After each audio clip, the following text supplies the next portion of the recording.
Hallo und herzlich willkommen. Sie haben uns ja eine ganze Reihe Notizen und Artikel zum Thema Kulturschock in Deutschland geschickt. Hallo. Und beim Durchsehen ist mir sofort was aufgefallen. Es geht ja selten um die ganz großen Dramen, Nein, gar nicht. sondern es sind diese unzähligen kleinen alltäglichen Rätsel. Also Dinge, die einen mal zum Lachen bringen, mal aber auch, komplett ratlos dastehen lassen. Absolut. Unsere Mission heute ist es also, uns mal 5 dieser kulturellen Besonderheiten gemeinsam anzusehen. Die tauchen in ihren Quellen ja immer wieder auf. Aber wir wollen nicht nur so eine Liste abhaken, sondern wirklich verstehen, was steckt dahinter. Genau. Warum ticken die Uhren hier manchmal einfach anders? Also packen wir das mal aus. Ja, sehr gerne. Ihre Unterlagen sind dafür wirklich eine perfekte Grundlage.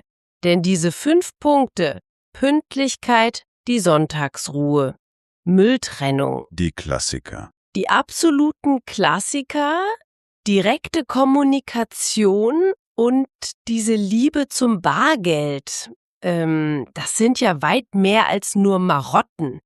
Ich finde, man könnte sie fast als die Benutzeroberfläche der deutschen Kultur betrachten.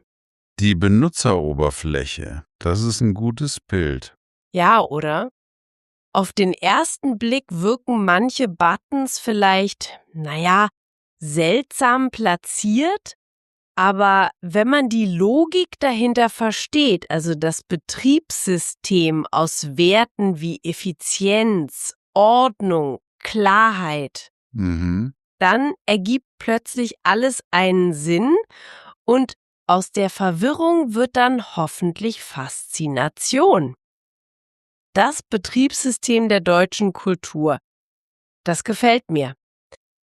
Fangen wir doch mal mit dem an, was wohl jeder als erstes auf dem Schirm hat. Und was Ihre Notizen ja auch dick unterstreichen. Pünktlichkeit ist heilig. Das ist anscheinend kein Klischee, sondern wirklich ein ungeschriebenes Gesetz. Ein Termin um 10 Uhr bedeutet, man ist 9:59 da, nicht 10:05. Exakt. Und das gilt ja anscheinend für alles, vom Geschäftstermin bis zum Kaffee mit Freunden. In ihren Quellen wird das als enorm stressig beschrieben für Leute, die neu hier sind. Dieses ständige Gefühl, gegen die Uhr zu kämpfen. Ja. Ist das denn wirklich nur Respekt oder ist das nicht auch eine Form von sozialem Druck? Das ist eine berechtigte Frage. Am Anfang fühlt es sich definitiv wie Druck an, aber der Kern der Sache ist weniger die starre Regel an sich, als das, was sie ermöglicht. Und das ist Verlässlichkeit. Verlässlichkeit. Okay. Es gibt ja dieses wunderbare deutsche Wort dafür. Es bedeutet eben, dass man sich auf Absprachen und Zusagen verlassen kann. Und Pünktlichkeit ist der alltäglichste Ausdruck davon. Also eine Art soziale Abmachung. Genau. Wenn jeder pünktlich ist, funktioniert der gesamte Tagesablauf für alle viel reibungsloser. Züge fahren pünktlich ab, Meetings beginnen pünktlich, man verschwendet nicht gegenseitig die Lebenszeit.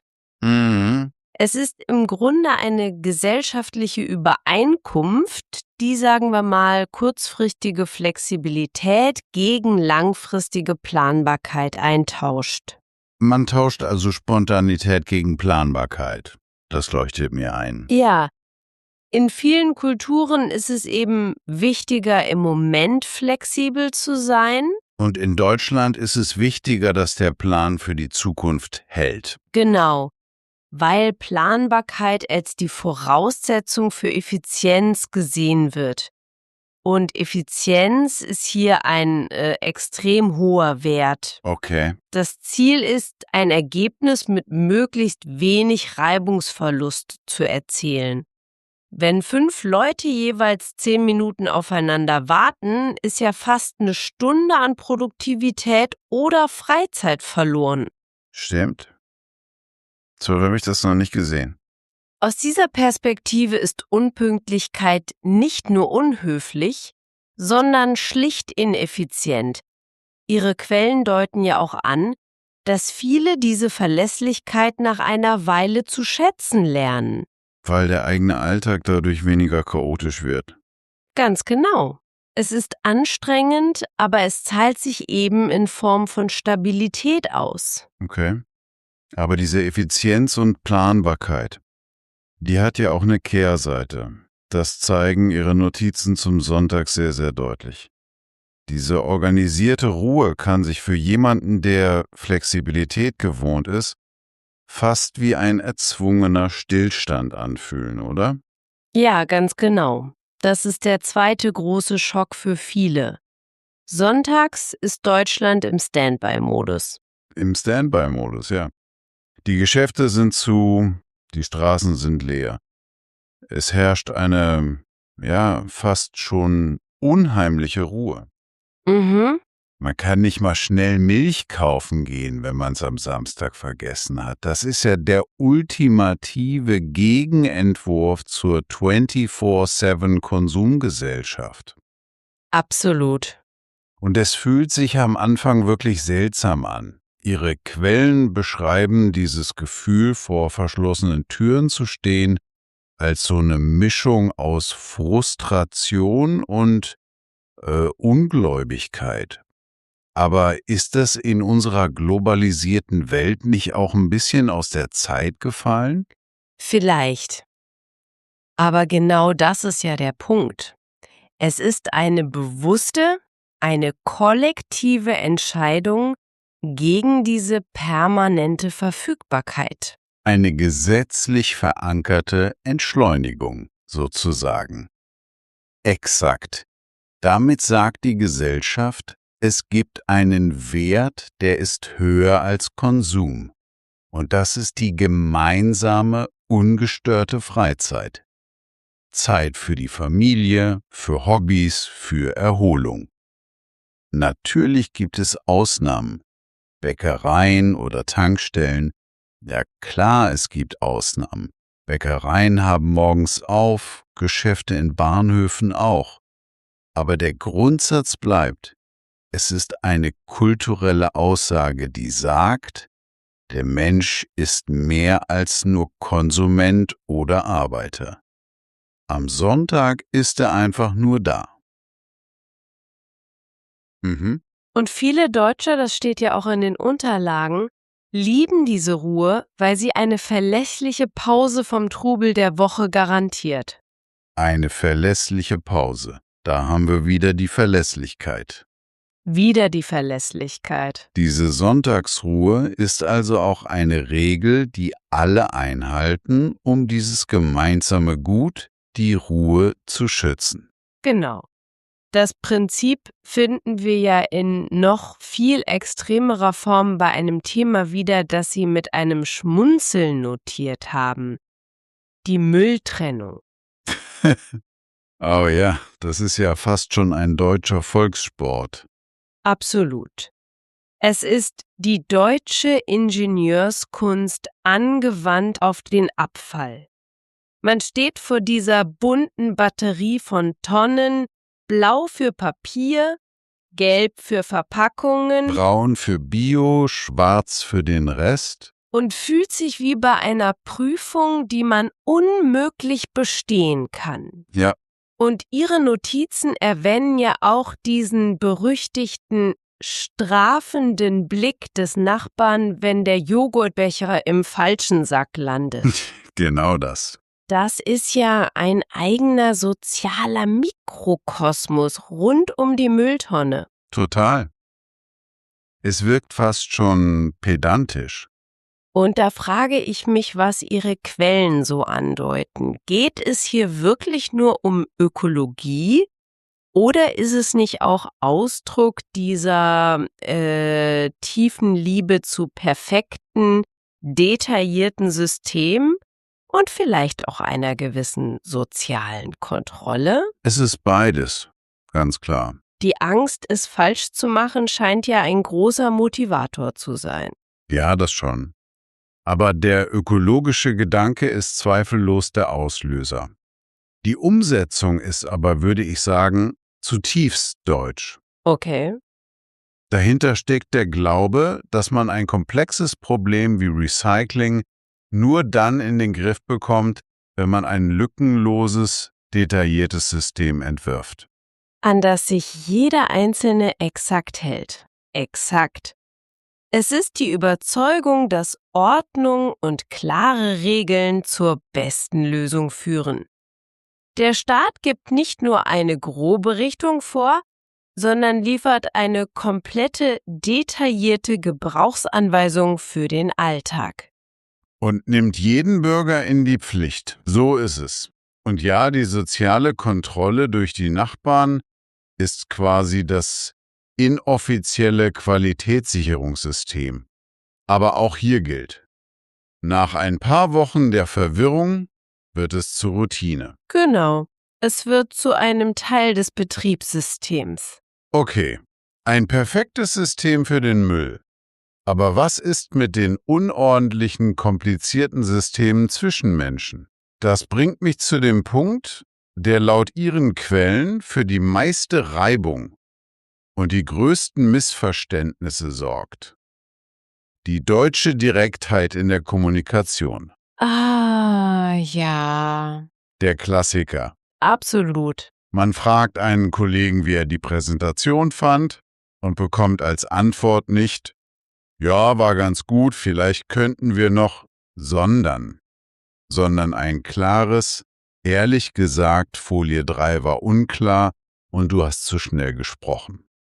Und das kann sich wie ein Schlag ins Gesicht anfühlen. Total. In vielen Kulturen wäre das extrem unhöflich. Man würde es umschreiben, es weicher verpacken, um die Beziehung nicht zu gefährden. Ist diese deutsche Direktheit also manchmal nicht einfach eine Ausrede für, sagen wir, mangelnde soziale Kompetenz? Wo ziehen Ihre Quellen da die Grenze? Das ist die entscheidende Frage. Und der Kern eines fundamentalen kulturellen Unterschiedes. In vielen Kulturen definiert sich Höflichkeit über die Wahrung von Harmonie. Kritik wird indirekt geäußert, um das Gesicht des anderen zu wahren. In Deutschland definiert sich Höflichkeit oft über Klarheit und Ehrlichkeit. Also eine andere Definition von Höflichkeit. Genau. Die Logik ist: Unklarheit führt zu Missverständnissen, Missverständnisse kosten Zeit und führen am Ende zu viel größeren Problemen. Verstehe. Eine direkte, aber ehrliche Rückmeldung wird daher nicht als Angriff verstanden, sondern als ein wertvolles Geschenk. ein Geschenk. Ja, als ein Angebot von Information zur Verbesserung. Natürlich gibt es auch hier eine Grenze, es kann auch einfach nur unhöflich sein. Aber im Idealfall ist es eine Kommunikation, die auf Effizienz und Transparenz ausgelegt ist. Und was anfangs als Härte empfunden wird, Schätzen viele später als verlässlich und erfrischend unkompliziert. Man weiß halt immer, woran man ist. man weiß, woran man ist. Wieder die Verlässlichkeit, die Klarheit. Man will kein Rauschen in der Kommunikation. Das ist eine interessante Parallele zu unserem letzten Punkt, der auf den ersten Blick gar nicht dazu passt, aber vielleicht doch. Sie meinen das Bargeld, genau. Die deutsche Liebe zum Bargeld. Ein hochmodernes Land, aber in der Bäckerei um die Ecke heißt es immer noch: nur Barzahlung bitte. Wie passt das zusammen? Es passt perfekt zusammen, wenn man es durch die Brille der deutschen Mentalität betrachtet. Diese Fokussierung auf Klarheit und das Vermeiden von Rauschen, wie Sie es genannt haben, Mhm. hat eine faszinierende Parallele in der physischen Welt. Was ist denn klarer und unmissverständlicher als eine Münze oder ein Schein in der Hand? Okay, der Vorgang ist abgeschlossen. Genau. Es ist ein abgeschlossener Vorgang. Ware gegen Geld, fertig. Kein digitaler Rattenschwanz, keine Datenspur, keine Unsicherheit, ob die Transaktion durchgeht. Also geht es gar nicht darum, dass die Leute irgendwie altmodisch sind, sondern um etwas ganz anderes. Genau. Es ist weit mehr als nur ein kulturelles Relikt.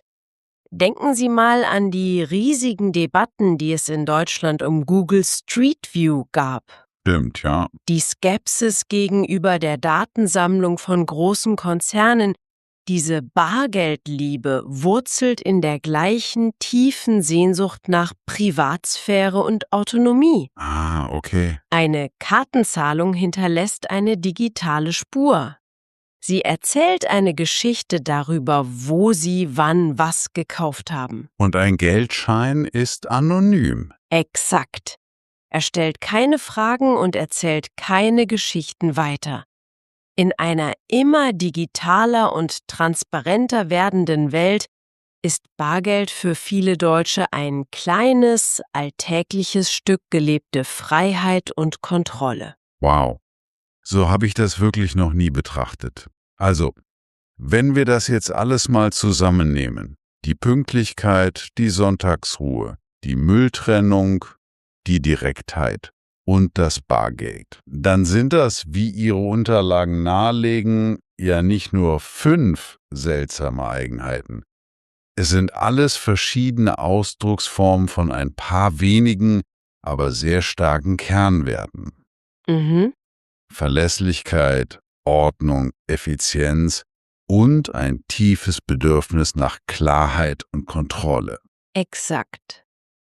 Das ist die zentrale Erkenntnis, die sich durch ihre Quellen zieht.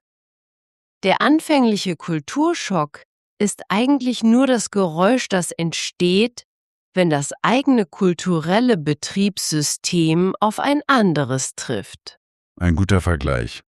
Der Schlüssel ist, nicht nur die äußeren Regeln zu lernen, pünktlich sein, Müll trennen, sondern den Geist dahinter zu erfassen.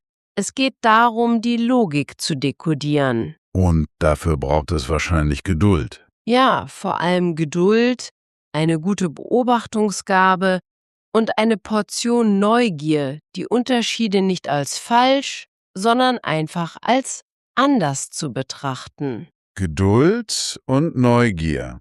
Das ist ein gutes Schlusswort für die Analyse. Es geht darum, nicht nur die Regeln zu sehen, sondern das System dahinter zu verstehen. Genau. Und um das für Sie vielleicht noch greifbarer zu machen, möchten wir Ihnen zum Abschluss ein kleines Gedankenexperiment mit auf den Weg geben. Das speist sich direkt aus Ihren Unterlagen. Okay, ich bin gespannt. Stellen Sie sich vor, Sie müssten eine dieser 5 typisch deutschen Gewohnheiten für einen ganzen Monat verpflichtend in Ihrem eigenen Leben übernehmen. Oh, okay. Sei es die strikte Pünktlichkeit auf die Minute genau, der komplett einkaufsfreie Sonntag, die akribische Mülltrennung nach allen Regeln der Kunst Die schonungslose Direktheit in jedem Gespräch? oder der ausschließliche Gebrauch von Bargeld. Welche dieser Gewohnheiten würde Sie persönlich am meisten herausfordern? Gute Frage. Und noch wichtiger, was glauben Sie, könnten Sie aus dieser Erfahrung über sich selbst oder vielleicht auch über Ihre eigene Kultur lernen?